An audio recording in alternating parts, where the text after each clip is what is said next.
اللہ اللہ اللہ اللہ اللہ اللہ اللہ اللہ الحمدللہ رب العالمین والصلاة والسلام علی حبیبہ محمد وآلہ وصحبہ اجمعین۔ اعوذ باللہ من الشیطان الرجیم، بسم اللہ الرحمن الرحیم۔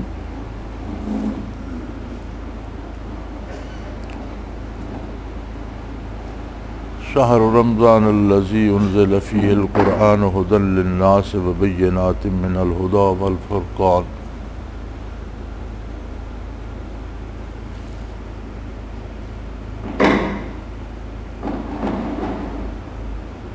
رمضان المبارک کے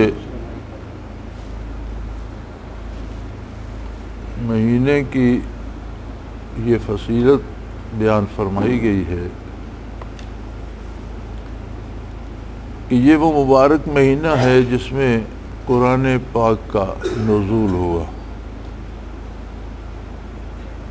اور قرآن پاک کی تعریف یہ ہے ھدی للناس، ساری انسانیت کے لیے باعث ہدایت ہے، وبینات من الھدی والفرقان، اور واضح ہدایت ہے، یعنی کسی کو کوئی غلط فہمی نہیں رہتی، والفرقان، حق اور باطل کو جدا جدا کر دیتا ہے۔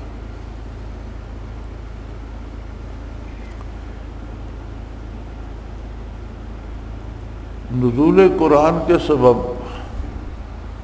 اس ماہ مبارک کو بہت فضیلت ملی، تمام مہینوں سے افضل قرار دیا گیا۔ پھر اللہ کریم نے اس میں روزے فرض فرما دیے، اور فرمایا یہ صرف اس امت پر نہیں ہے، کتب علیکم الصیام کما کتب علی الذین من قبلکم، پہلی تمام امتوں پر بھی روزے فرض کیے گئے تھے۔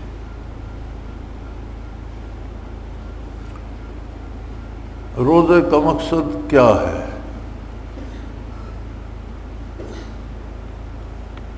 یہ تو نہیں ہو سکتا کہ اللہ کے خزانوں میں کوئی غذا کی کمی ہو گئی ہے اور ایک مہینہ روزے رکھا کہ کوئی آٹا دانہ سرپلس کرانا ہے، زائد کرانا ہے، ایسا نہیں ہے، بلکہ دیکھا یہ گیا ہے کہ رمضان المبارک میں ہر گھر کا خرچہ بڑھ جاتا ہے پہلے کی نسبت، اور افطار و سحر پہ پہلے کی نسبت زیادہ خرچ ہو جاتا ہے۔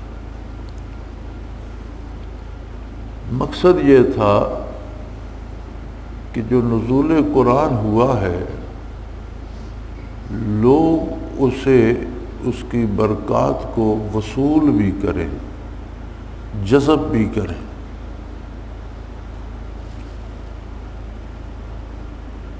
انبیاء علیہ السلام پر وحی نازل ہوتی ہے، وہ وحی الہی کو سنتے ہیں،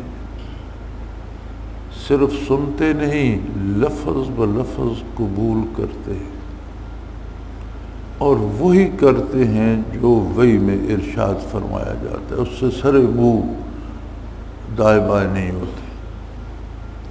اس کی وجہ کیا ہے؟ ان کے وجود گو انسانی اور بشری ہوتے ہیں، لیکن فرشتے سے زیادہ لطیف تر اور پاکیزہ ہوتے ہیں، وہی جذب ہوتی ہے وجودوں میں،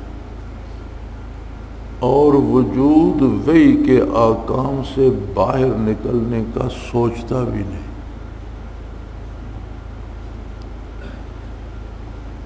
مشرکین مکہ نے نبی صلی اللہ علیہ وسلم کی بارگاہ میں عرض کیا، جب سارے ہیلے کر کے تنگ آ گئے تو آخری ہیلے کے طور پر انہوں نے کہا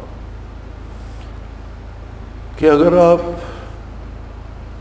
اس نئے مذہب سے دولت جمع کرنا چاہتے ہیں تو ہم اتنی دولت جمع کر دیتے ہیں کہ عرب میں کسی دوسرے کے پاس اتنی دولت نہ ہو۔ اگر آپ اس سے اقتدار حاصل کرنا چاہتے ہیں تو ہم آپ کو عرب کا بادشاہ تسلیم کر لیتے ہیں۔ اگر آپ اس سے کوئی حسین و جمیل خواتین حاصل کرنا چاہتے ہیں تو کوئی حسین عرب کسی کا آپ نام لیں، ہم سے جو ہیلا بن پڑا وہ خاتون ہم آپ کے لیے حاصل کریں، لیکن کریں کیا؟ یہ مذہب چھوڑ دیں۔ انہوں نے کہا نہیں، اب آپ اپنے مذہب پہ بھی قائم رہیں، اپنے اللہ کو جس طرح مانتے ہیں مانتے رہیں، جس طرح عبادت کرتے ہیں۔ ہمارے بتوں کو غلط کہنا چھوڑ دیں، ہمیں ہمارا کام کرنے دیں، ہمارے مذہب کو، ہمارے طریقے کو غلط نہ کہیں، ہمارے بتوں کو غلط نہ کہیں، آپ اپنا مذہب بھی کرتے رہیں۔ آپ صلی اللہ علیہ وسلم کا جواب عالی تھا کہ اگر میرے دائیں ہاتھ پر سورج اور بائیں ہاتھ پر چاند لا کر رکھ دو پھر بھی میں وہی کروں گا جو مجھ پر وحی کیا جاتا، مجھے وہی کرنا ہے جو مجھ پر وحی ہوتا ہے۔ یعنی اس طرح انبیاء علیہ السلام کی فطرت سلیمہ ہوتی ہے، مزاج عالی ہوتا ہے اور بدن لطیف تر ہوتا ہے۔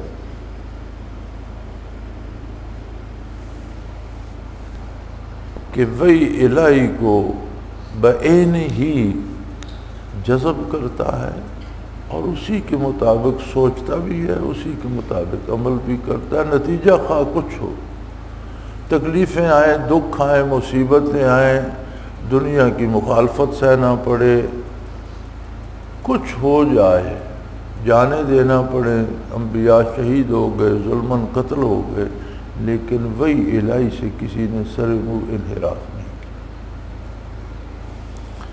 انبیاء کی یہ عظمت تو تخلیقی طور پر ہوتی ہے، اب عام آدمی کیا کرے؟ فرمایا ایک مہینہ یہ جس میں قرآن نازل ہوا ہے، ابتدا ہوئی نزول قرآن کی، اس مہینے میں ابلیس اور اس کے پیروکار جن، اس کی اولاد، چھوٹے بڑے سب شیاطین قید کر دیے جاتے، جنت کے دروازے کھول دیے جاتے ہیں، آواز لگائی جاتی ہے کوئی اللہ کی رحمت کا طلبگار۔ انسان سحری سے افطاری تک کھانا پینا اور دوسرے امور روک کر اوصاف ملکوتی حاصل کرتا ہے۔ فرشتے کی صفت ہے وہ کھاتا نہیں پیتا نہیں، فرشتے کی صفت ہے وہ فضول بات نہیں کرتا، کسی کی فضول بات سنتا نہیں، کوئی فضول کام نہیں کرتا سوائے اطاعت الہی کے، جو حکم ہوتا ہے یفعلون ما یؤمرون، جو امر ہوتا ہے وہ کرتے۔ تو رمضان المبارک کے 29 یا 30 دن بندہ روزہ رکھتا ہے۔ اب روزہ صرف پیٹ کا نہیں ہے کہ پانی نہیں پیا، کھانا نہیں کھایا، ہر عضو کا روزہ ہے۔ آنکھ کا روزہ ہے کہ بے حیائی نہ دیکھے، کان کا روزہ ہے کہ غلط بات نہ سنے، زبان کا روزہ ہے کہ کوئی غلط لفظ نہ بولے، دل کا روزہ ہے کہ غلط باتیں نہ سوچے، بھوکا پیاسا رہ کر فرشتے جیسی صفات اپنے اندر پیدا کرتا ہے۔ کس لیے کہ وہی الہی اس کے دل میں جذب ہو، اس کے دل میں اترے، اور اسے توفیق ہو کہ پھر جب وہ رمضان کے بعد نکلے تو ایک بدلا ہوا انسان ہو جس کا کردار وہی الہی کے مطابق ہو، جسے اس کے خلاف بات پسند ہی نہ آئے، اس کے خلاف بات سننا پسند نہ کرے، بات کرنا پسند نہ کرے۔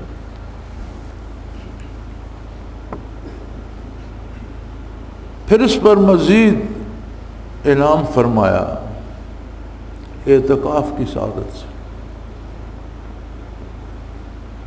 نبی کریم صلی اللہ علیہ وآلہ وسلم فرضیت رمضان کے بعد ہر سال اعتکاف فرمایا کرتے،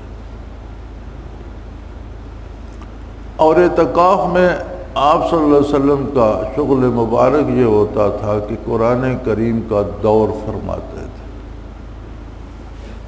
آج بھی ہوتا ہے، دور کہتے ہیں، دو حافظ بیٹھ جاتے ہیں، ایک منزل پڑھتا ہے دوسرا سنتا ہے، پھر دوسرا پڑھتا ہے پہلا سنتا ہے، اس طرح باری باری کر کے پورا قرآن ایک دوسرے سے سنتے ہیں۔ حضور دور فرماتے تھے جبرائیل امین کے ساتھ، وہ حاضر خدمت ہو جاتے، وہ پڑھتے حضور سنتے، حضور پڑھتے جبرائیل امین سنتے۔ ہر رمضان کے اعتکاف میں حضور دور فرمایا کرتے تھے، اور حضور کی آواز تمام صحابہ کرام سنا کرتے تھے، آپ اس آواز سے پڑھتے تھے۔ آخری رمضان المبارک جو حیات طیبہ کا ہے، اس میں حضور نے 2 مرتبہ قرآن ختم فرمایا، تاکیداً، تاکہ سب لوگ سن لیں۔ جو قرآن کریم آج ہمارے پاس ہے، جس پر زیر زبر جزم پیش لگا دیے گئے ہیں، یہ عین اس تلاوت کے مطابق ہے جو حضور صلی اللہ علیہ وسلم نے آخری رمضان میں فرمائی تھی۔ حضرت عثمان رضی اللہ عنہ نے اس تلاوت پہ جمع کر دیا، اور اس پر زیر زبر نہیں ہوتے تھے، عرب زبان کے ماہر تھے، بغیر زیر زبر کے پڑھا کرتے تھے۔ جیسے ہم لوگ اردو کو بغیر زیر زبر کے پڑھ لیتے ہیں، فارسی عربی ہم سے بغیر زیر زبر کے پڑھی نہیں جاتی، لیکن اردو پر تو ہمیں کبھی زیر زبر کی ضرورت محسوس نہیں ہوئی۔ اس طرح عرب عربی کو بغیر زیر و زبر کے پڑھتے تھے۔ پھر حجاج بن یوسف کو یہ سعادت نصیب ہوئی کہ اس نے کہا غیر عربوں کے لیے یہ مشکل ہوگا، تو اس نے یہ زیر زبر پیش جزم مد وغیرہ لگوا دیے۔ اعتکاف کیا ہے؟ اعتکاف ہے کہ جو محنت کی جا رہی تھی اوصاف ملکوتی کے حصول کے لیے رمضان المبارک میں، اس پر مزید اضافہ کر دیا جائے۔ مزید اضافہ کیا؟ گھر سے نکل آئے، کاروبار سے لا تعلق ہو گئے، بیویوں سے الگ ہو گئے، اولاد کے مسائل الگ رکھ دیے، تنہا ایک جان لے کر اللہ کے گھر میں مقیم ہو گئے اعتکاف کے 9 یا 10 دنوں کے لیے، اور سوائے اللہ سے باتیں کرنے کے اور کوئی کام ہی نہیں۔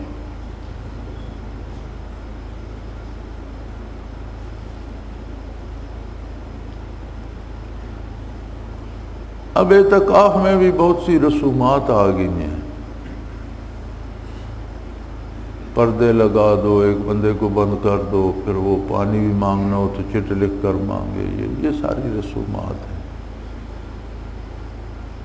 اعتکاف میں جیسے میں نے عرض کیا، حضور تلاوت فرمایا کرتے تھے، بندہ تلاوت کرے، غیر ضروری بات نہ کرے، بات کرنے کے لیے بات نہ کرے، گپ لگانے کے لیے بات نہ کرے، دنیا داری کا کوئی کام اس پہ بات نہ کرے، کاروبار کی بھو نہ رکھنا پوچھتا رہے، موبائل پہ گپیں نہ ہانکتا رہے، بلکہ اعتکاف میں موبائل ہونا نہیں چاہیے، مسجد سے باہر ہونا چاہیے۔ ضروری بات نہ کرنا بھی مکروہ ہے کہ یہ مجھے گلاس پکڑا دو یا یہ کتاب مجھے دے دو. زیادہ بہتر یہ ہے کہ دینی باتیں کرے، قرآن پڑھے، قرآن پڑھائے، قرآن سمجھے، قرآن سمجھائے، قرآن بیان کرے، دینی مسائل بیان کریں، جو علماء تشریف رکھتے ہیں وہ مسائل بتائیں، جو دوسرے لوگ ہیں وہ سیکھیں. تعلیم و تعلم دین کی بات، اللہ کی بات، حضور صلی اللہ علیہ وسلم کی بات کرنا ہی مقصد ہے کہ اس کے کرنے سے اعتکاف میں مزید چمک اور نورانیت آتی ہے، انوارات و تجلیات آتی.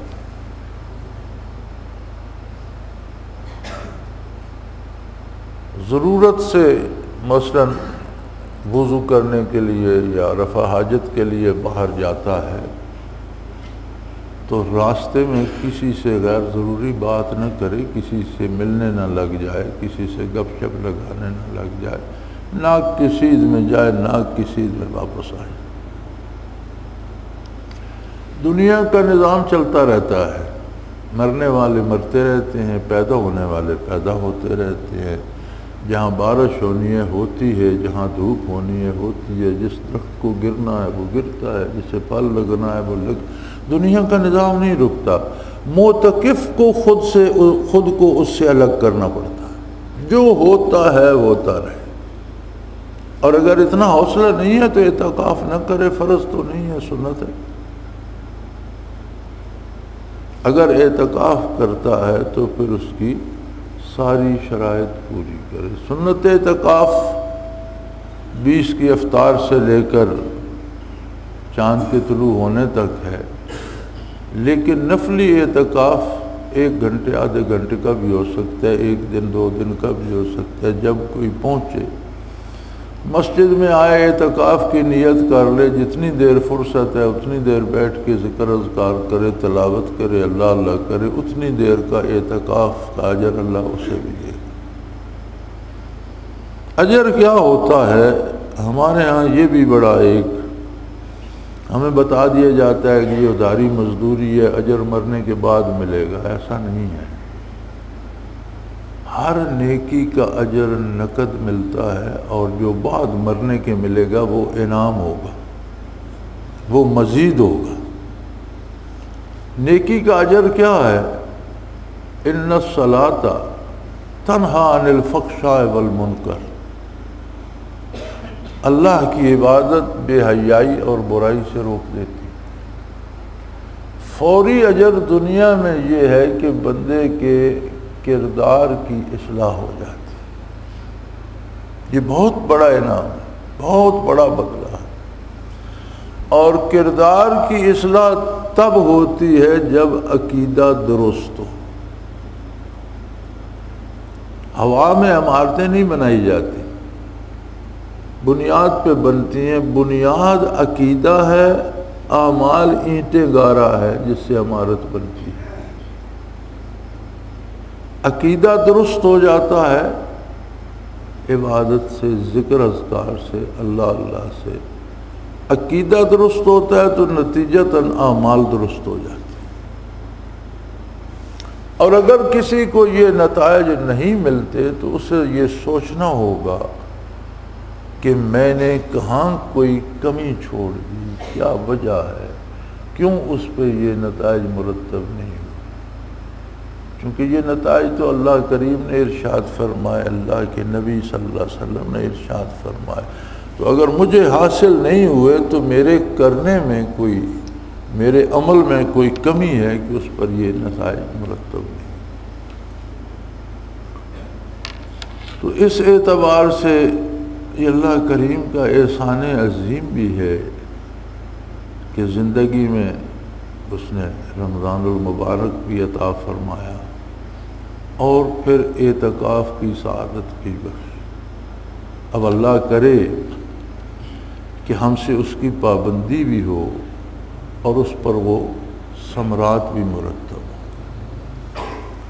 یعنی رمضان ہی اس لیے ہے کہ اوصاف ملکوتی پیدا ہوں، پھر رمضان میں مزید اعتکاف وانتم عاکفون فی المساجد، اس آیہ کریمہ سے یہ ثابت ہے کہ اعتکاف مرد کا مسجد میں ہوتا ہے، اعتکاف کے لیے مسجد میں بیٹھنا پڑتا ہے۔ اور ایک اور رواج ہو گیا ہے کہ عورتیں بھی بستر باندھ کر مساجد کو چلی جاتی ہیں۔ کیا امہات المومنین میں سے کسی نے مسجد نبوی میں اعتکاف کیا تھا؟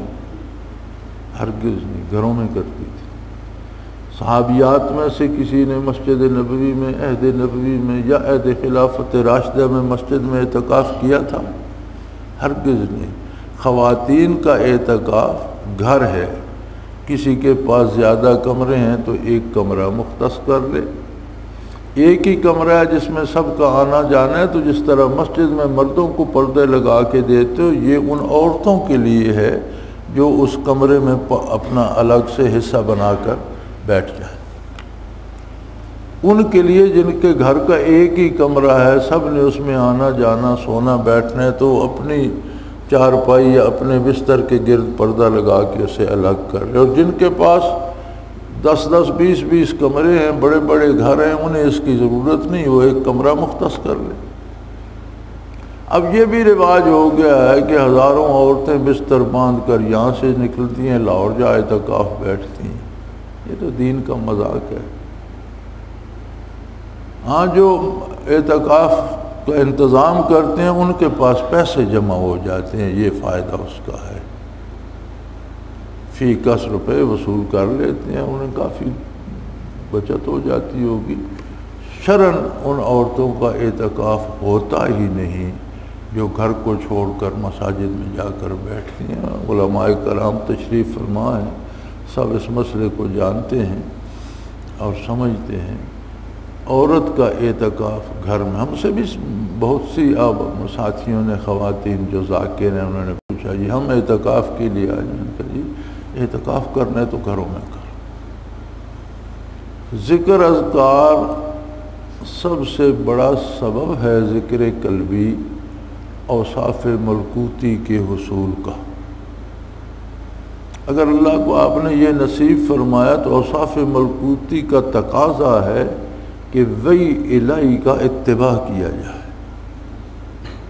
پھر آپ وہ کریں جو اللہ اور اللہ کے رسول صلی اللہ علیہ وسلم نے کرنے کا حکم دیا ہے، آپ پھر وہ کریں۔ تو آپ نے دیکھا ہمارے ہاں سارا سال اجتماع میں خواتین کا انتظام ہوتا ہے، ذکر اذکار میں ہوتا ہے، لیکن اعتکاف میں نہیں ہوتا، کیونکہ اعتکاف ان کے گھروں میں ہوتا ہے۔ کوشش کیجئے متوجہ الی اللہ رہیے، زیادہ وقت ذکر اذکار میں صرف ہو، تلاوت میں صرف ہو، قرآن کریم کو پڑھیے اور سمجھنے کی کوشش کیجئے۔ اللہ کے کام بڑے عجیب ہے، انسان نہیں سمجھ سکتا۔ اب آپ نے، بلکہ رحمت اللہ ملک نے میرے ساتھ بڑا زور لگایا کہ جی پہلے اور 30ویں پارے کا ترجمہ لکھتے ہیں، یہ سکولوں میں رائج ہے اور ترجمے بڑے مشکل ہیں، کچھ سلیس ہو جائے۔ میں نے کہا مجھے نہیں آتا ہی نہیں، میں نہیں کرتا۔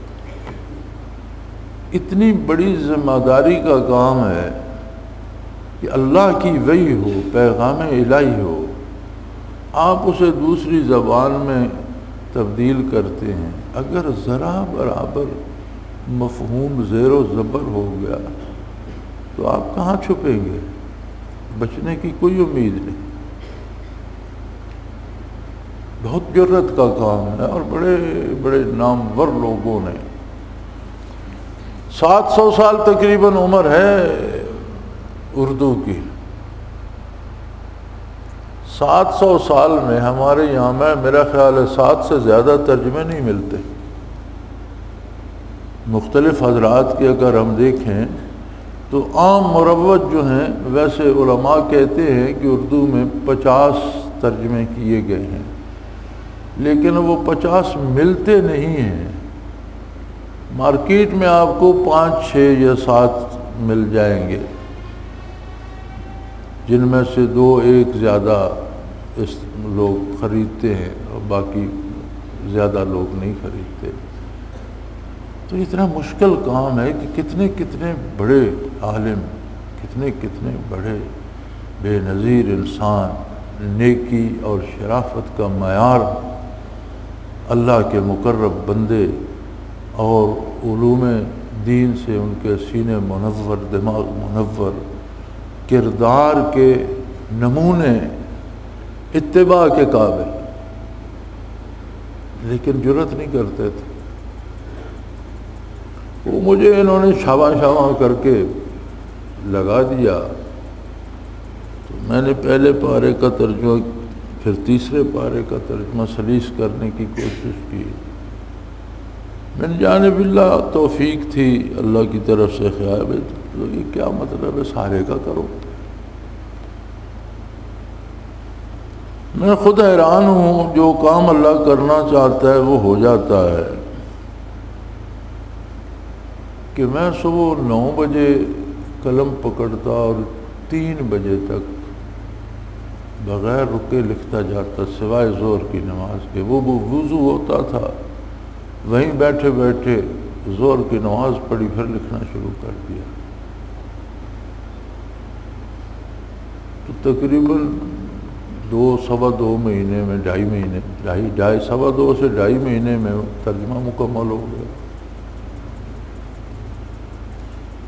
پھر احباب نے اس پہ بہت محنت کی، 4-5 دفعہ اس پہ نظر ثانی ہوئی، پرنٹ کی غلطیاں نکالی گئی، بڑی محنت کی گئی۔ اللہ سب کی محنت قبول فرمائے۔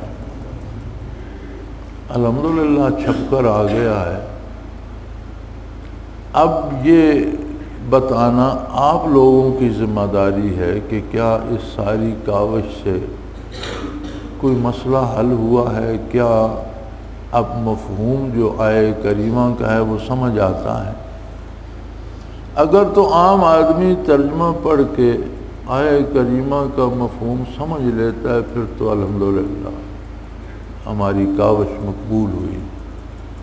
اور اگر کچھ پلے نہیں پڑتا تو پھر ایک محض کوشش ہے، پھر اس کا کیا فائدہ؟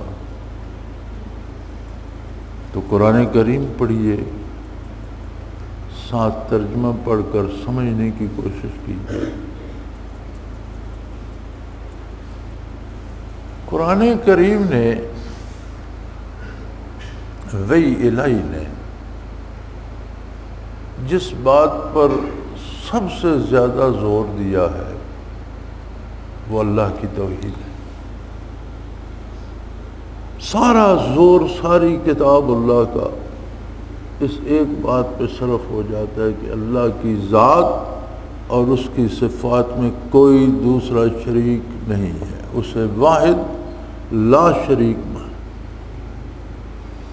اپنا دکھ سکھ اس کی بارگاہ میں عرض کرو اور اپنی ساری ضروریات اس سے مانگو۔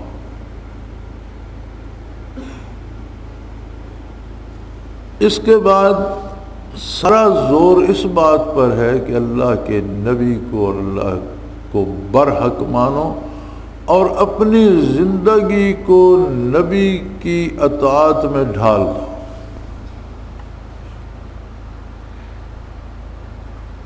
بڑے پیارے انداز ہیں قرآن کریم کے۔ ایک جگہ فرماتا ہے کہ ہم نے انہیں اللہ کو ماننے اور نیکی کرنے اور برائی چھوڑنے کا ہی حکم دیا، ہم نے یہ حکم تو نہیں دے دیا کہ اپنے آپ کو قتل کر دو، یہ تو نہیں کہہ دیا۔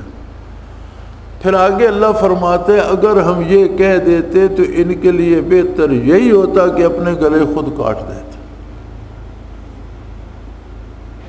یعنی اگر یہ حکم وحی میں آ جاتا کہ اس کی عبادت منظور ہوگی جو اپنا گلا کاٹ لے، تو پھر ان کے لیے بہتر یہی ہوتا کہ یہ اپنے گلے کاٹ لیتے۔ تو وہی الہی نے تو ہر کام زندگی کا آسان کر دیا ہے۔ تو میرے بھائی، رمضان اور اعتکاف کے نتائج پہ غور کیجئے، اپنے لیے، دوسروں کے لیے نہیں۔ ہم دوربین لگا کر بیٹھے ہوتے ہیں، وہ کیا کر رہا ہے، اس کو کیا ہوا، اس کی ضرورت نہیں، دوربین کی ضرورت نہیں۔ آنکھیں بند کر لو، اندر دیکھو، اندر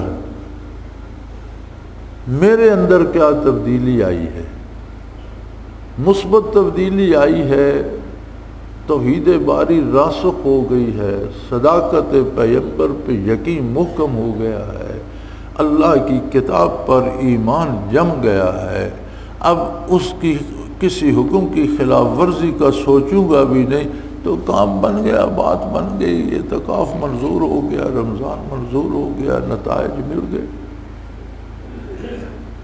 اور اگر یہ نہیں ہے تو پھر ہم نے محض بھوکے پیاسے رہ کر وقت برباد کیا، محنت برباد کی، اس کا کیا حاصل؟ شیطان بند ہے، لیکن پاکستان میں بھی اور دوسرے مسلم ممالک میں بھی آگ لگی ہوئی ہے، قتل عام ہو رہا ہے، گولیاں چل رہی ہیں۔ جو شیطان ابلیس کی اولاد میں سے ان کو بند کر دیا جاتا ہے۔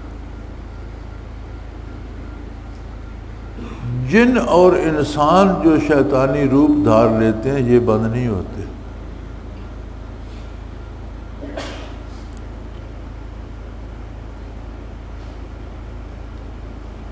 یوسوس فی صدور الناس من الجنۃ والناس، جنوں میں بھی ایسے جن ہیں جو شیطان کی پیروی کرتے کرتے خود شیطان بن جاتے۔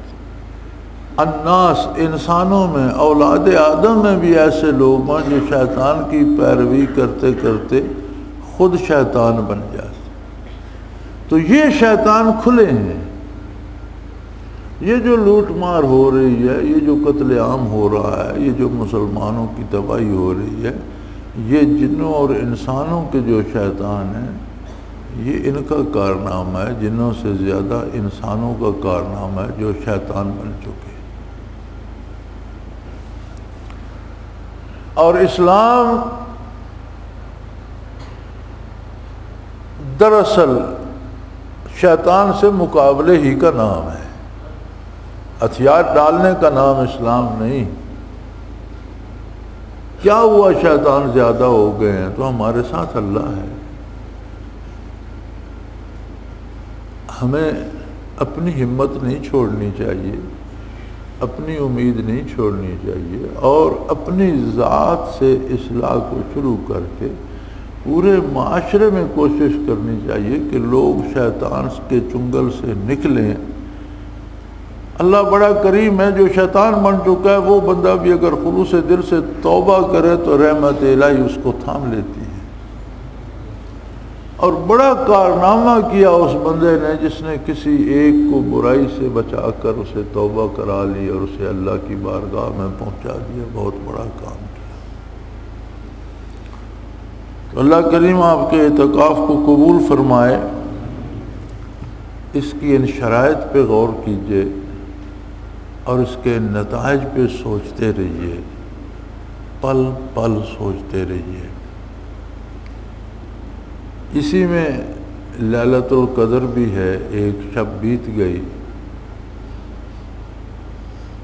علماء حق فرماتے ہیں کہ جو بندہ عشاء کی نماز باجماعت ادا کر کے سو جاتا ہے اور فجر پھر نماز باجماعت ادا کر لیتا ہے، وہ شب بیدار ہے، اسے لیلۃ القدر نصیب ہو جاتی۔ اگرچہ سب ساری رات سوتا رہے، عند اللہ شب بیدار شمار ہو، اور جو بیدار ہو اس کے کیا کہنے۔ اور یہ بھی ایک بدعت ہے کہ ہم نے مقرر کر دیا کہ فلاں رات کو لیلۃ القدر ہوگی۔ نبی صلی اللہ علیہ وسلم نے جو فرمایا وہ یہ ہے کہ رمضان کے آخری عشرے کی طاق راتوں میں سے کسی ایک رات میں۔ اور محققین یہ فرماتے ہیں کہ ایک تو یہ ہے کہ راتیں دنیا میں اختلاف سے آتی ہیں۔ ہمارے یہاں رات 21 تھی تو مغرب کے ملکوں میں 22ویں رات تھی، جہاں ایک دن روزہ پہلے ہے۔ اس سے بہت آگے جائیں تو شاید کچھ اور فرق پڑ جائے، ہم سے پیچھے شاید کچھ اور فرق ہوگا۔ ایک تو راتیں وقت بدل بدل کے آتی ہیں دنیا میں، کہیں دن ہوتا ہے کہیں رات ہوتی ہے۔ پھر علماء فرماتے ہیں کہ پوری دنیا میں ایک ہی رات نہیں ہوتی، کہیں 21ویں شب کو ہوتی ہے، کہیں 23ویں شب کو ہوتی ہے، کہیں 25ویں شب، کہیں 27، غرض ہر طاق رات کو شب قدر ہوتی ہے کہیں نہ کہیں۔